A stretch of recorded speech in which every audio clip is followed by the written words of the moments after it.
What's up everyone, Josh here with Ohio Fish Rescue. Today we're here to bring you something a little bit different to the channel. Today I want to talk about war stories.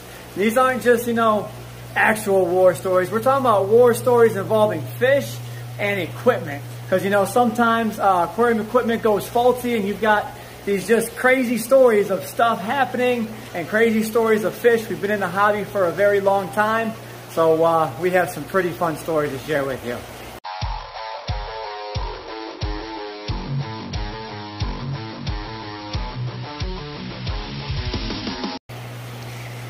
Now I know what some of you are thinking. You're sitting there thinking, how could you possibly have story time about war stories involving fish and or equipment?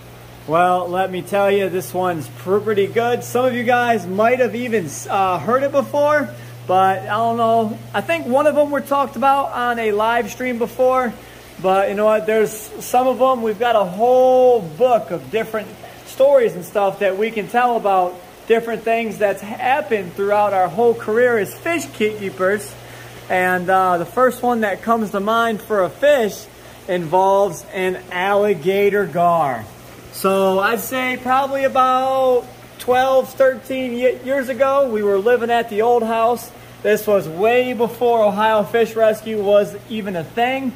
We were just hobbyists, and me and my dad were hot and heavy into the whole fish trade. And we had a 15-foot round Intex pool set up in the middle of our fish room, which was a garage in our backyard. We have it insulated and heated. And we had all of our big cats in a 15-foot round pool. And then we had tanks surrounding the entire wall. We ended up going to H2O Aquatics and picking up some filtration from Mike over there at H2O Aquatics. And we get it home and we finally find a use for it, and we're moving a bio tower. Look at him, so beautiful. So we were moving an 8-foot long bio tower. It's 8 by 2 by 2, and it was all acrylic filled with bio media as well. So it was about 400 pounds. I've got one side, my dad has the other side. Now mind you, this thing is heavy. So you know what, my dad ends up getting one side, I got the other. My dad gets out of the pond, he's got the bio tower in his hand, and I'm still in the pond, and we're taking this bio tower out because we have to do some modifications to do it. And I'm still in the pond, probably it's about knee deep water, and we're taking this bio tower out, and out of nowhere, something grabs my foot. And you know what, my dad will probably tell this story a little bit funnier because he still thinks it's funny. However, I do not.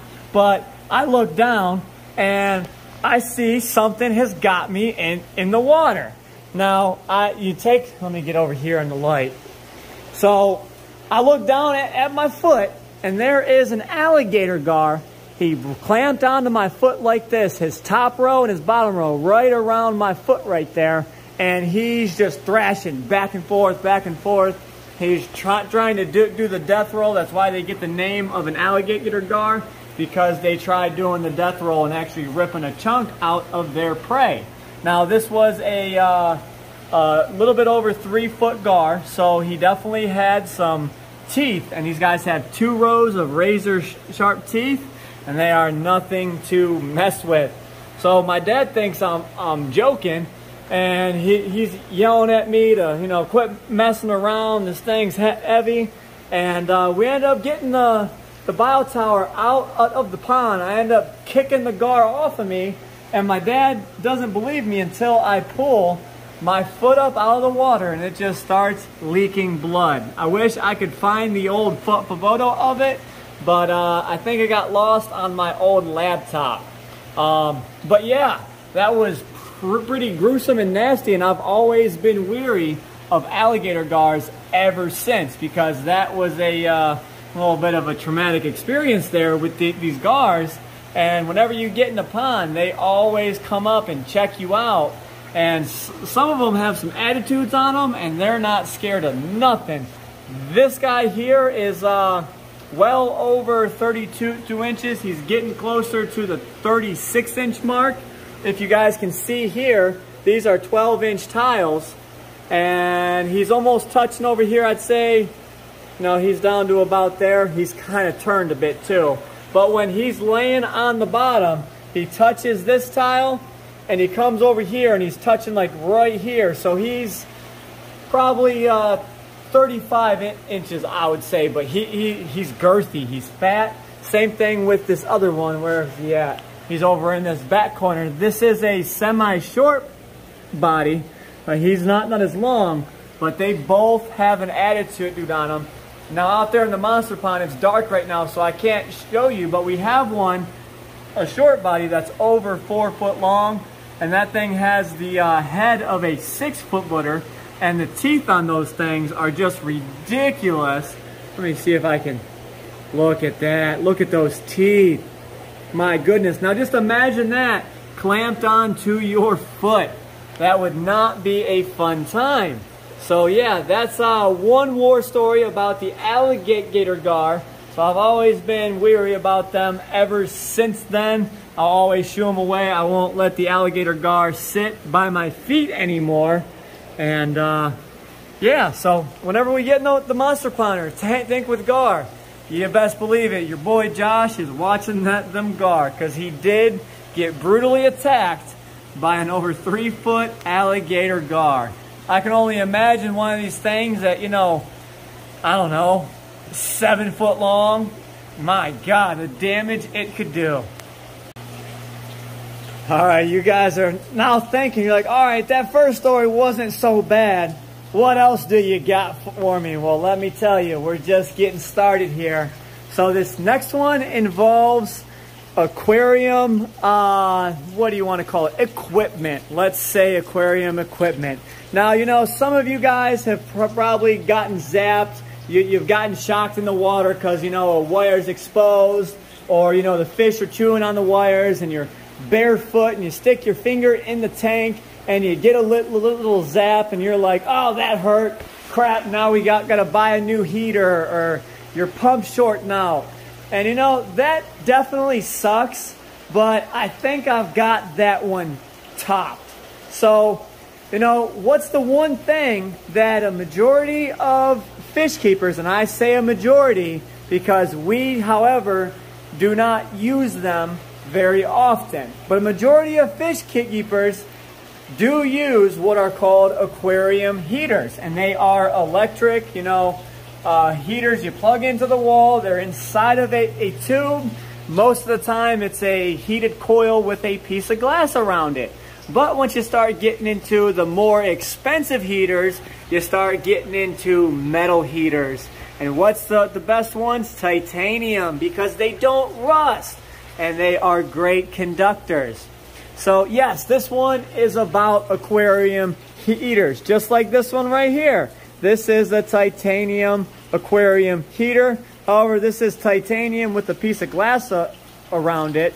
But let's start having a conversation about this. So back when this was probably 5 or 6 years ago, it was still before Ohio Fish Rescue, but we were still rescuing fish. We'd always go and buy out people's fish rooms and whatnot. We'd go to fish auctions, and we would be able to go in there and get stuff for us that is cheap. We'd go through it, keep what we want, and try and give away or sell off the rest to try and recoup some money. So actually, right here on this floor, we are in front of the 1,000 gallon. We had tubs of heaters lined up, and we had to go through. And if you're using old equipment, of course, someone would know you have to go through and you have to test your equipment. So what that means is I took each heater, plugged it into the wall, and then all of a sudden, you know, you put your fingers around it. If it starts getting warm, then you are in business and you are good to go. Unplug it, let it cool down, on to the next one. So I've been doing this for about an hour. We get through all of the glass heat heaters that we have, and we come to titanium heat heaters. Now let me tell you, I have a special burning passion of hate for titanium heaters in my heart, and you're gonna find out why in just a second. So we start plugging in these titanium heaters. The first one, great, it kicks right on, starts getting hot. The second one, plug in, no problem, starts getting hot. Now the third one, I plug it in, and what happens? Oh, nothing good. You already know what's about to happen, but because it's a titanium heater, it's all metal, and your boy Josh is grabbing it like this. Now, some of you guys might be apt in electrical work, or you might be electricians, who knows? But when you start getting zapped, your natural reaction for your muscles are to grab on.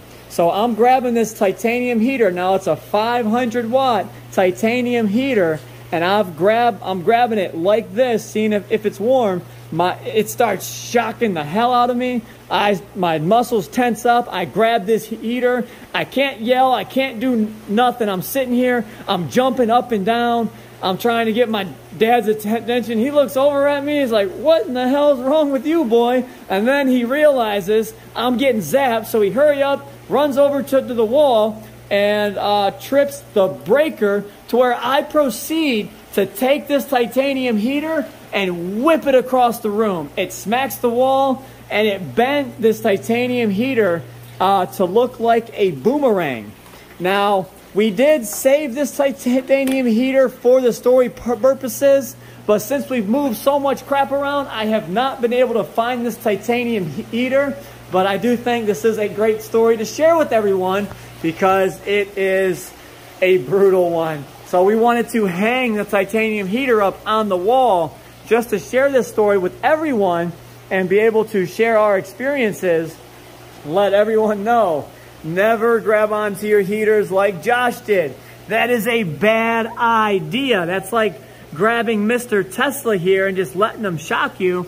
Actually, right now, it might be a little worse than Tesla. 500 watt titanium heater. That was not fun. I still remember the feeling to this day. And oh my God, it was not good. But while I'm over here, I want to show you guys something. There is lots and lots of breeding activity going on in this pond. So I actually think she's pregnant right now, and they are starting to bite on that brown one right there. But no luck with that girl, because that is a Henley eye, and I don't know if she's actually ready to have pups yet. So we shall see in the long run. Actually, wait, that is the female right there. I'm sorry. But as you can see, there are no bite marks on her. They are not trying to breed with her yet. I do think it is an age thing.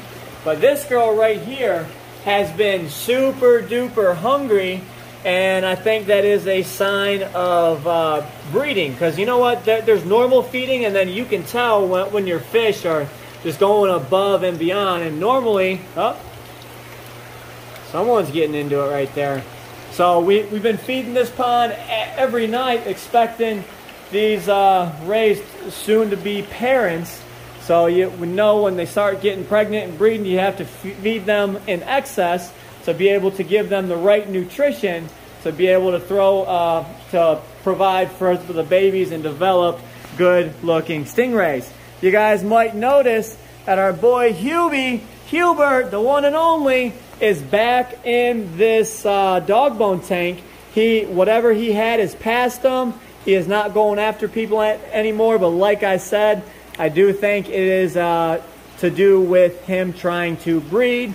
But now he is just a lovable turtle again. You guys might see he's got some scratches on his shell. That is because we had another fly river turtle in here, and these guys here with the claws, those of you that follow us on TikTok might have seen the video, but I had a video of both of them in here.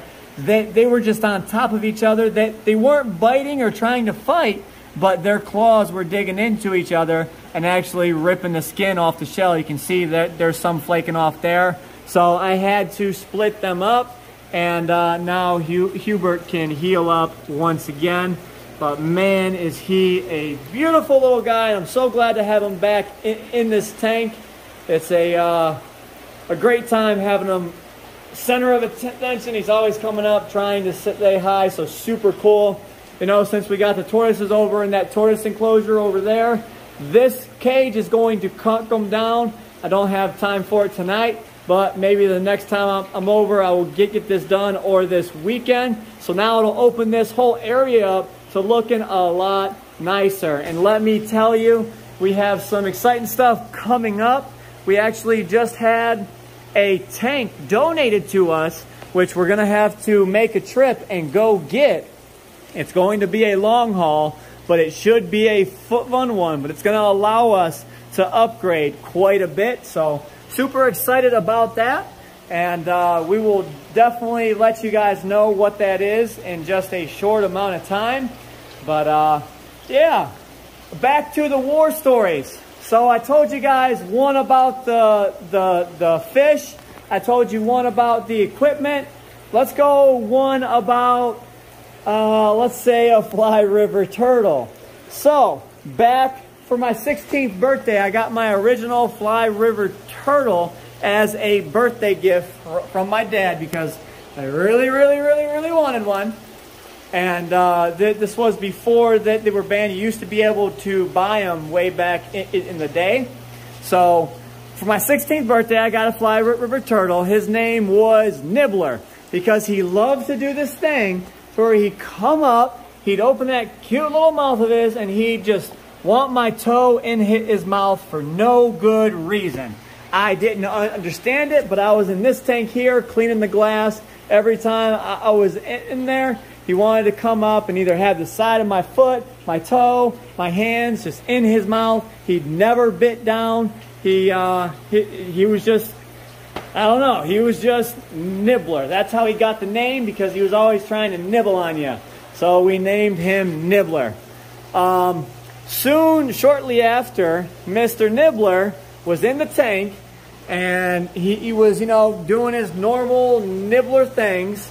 And this one time, he decided to bite down. Now, I screamed like a little girl because he had my toe in his mouth and he bit down right on my big toe, and it hurt like hell. Yes, I said I screamed like a girl. I was underwater, so it was a bit muffled. So, you know, the people out here couldn't tell if I screamed like a girl or if I was just like, ow, you know, I stubbed my toe like a man. Well, I'll admit, I screamed like a little girl. It hurt, but yes, I got bit by a fly river turtle. It is not fun. So you have to be careful with your pets, everyone.